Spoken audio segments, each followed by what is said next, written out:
Trinamool BJP জানে হাওয়ার ওদের পক্ষে নেই, ফলে ওরা রাস্তায় বেরোতে পারছে না। বিশেষত তৃণমূল রাস্তায় বেরোলে এরকম চোর চোর চোর চোর চোর চোর এত কথা শুনছে। পঞ্চায়েত নির্বাচন থেকে ওরা স্ট্র্যাটেজি বদলে নিয়েছে, ওরা এখন পুলিশকে পাঠাচ্ছে। কার বাড়িতে সাদা থাম দিতে হবে, কার বাড়িতে গিয়ে বলতে হবে কাকু মেয়ে তো কত দূর থেকে রাতে ফিরছে, আপনি এত লাল পার্টি করতে করতে যাবেন না, এইসব কথা বলার জন্য পুলিশের একাংশকে, সিভিক ভলেন্টিয়ারদের একাংশকে ওরা ভাড়া করেছে। সবাই নন, একাংশ পুলিশের, পুলিশ কম, তৃণমূলের লোক বেশি হয়ে গেছে। আমরা খুব দৃঢ়তার সাথে এই কথা বলে যেতে চাই পুলিশ বাবুদেরকে যে আপনারা যে উর্দিটা করছেন ওটা আসলে জনগণের ট্যাক্সের টাকায় কেনা, আর আপনারা যে চাকরিটা করছেন তার পোশাকি নাম পাবলিক সার্ভেন্ট, মানে জনগণের সেবা করার চাকরি।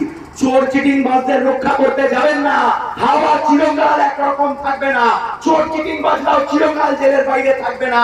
এবারের নির্বাচনে যদি আগের বারের মতো কোন রকম বেচাল করেছেন তাহলে বাঁকুড়ায় কম, কলকাতা হাইকোর্টে বেশি দৌড় করাবো।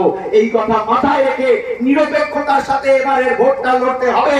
তৃণমূল বিজেপি ভয় পেয়ে গিয়েছে, পুলিশ কার সামনে না থাকলে আরো ভয়ে ওরা ঘরের ভেতর ঢুকে যাবে।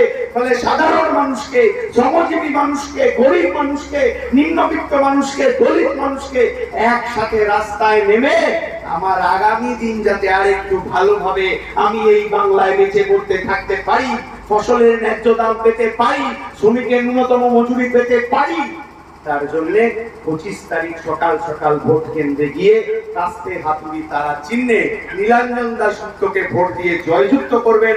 এই আশা ভরসা নিয়ে আমার কথা এখানেই শেষ করছি। বিপ্লব দীর্ঘজীবী হোক।